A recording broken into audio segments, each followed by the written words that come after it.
está preparando Kenny, un hijo de Yemayá.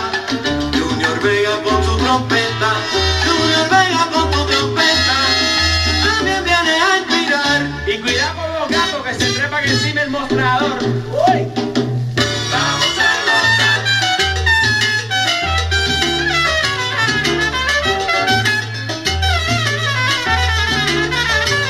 Vamos a gozar.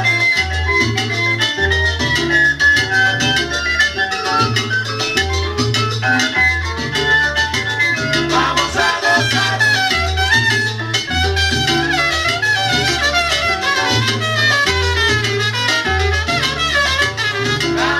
gozar.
Vamos a gozar.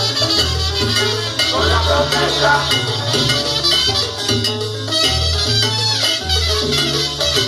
Vamos a gozar. Con la protesta.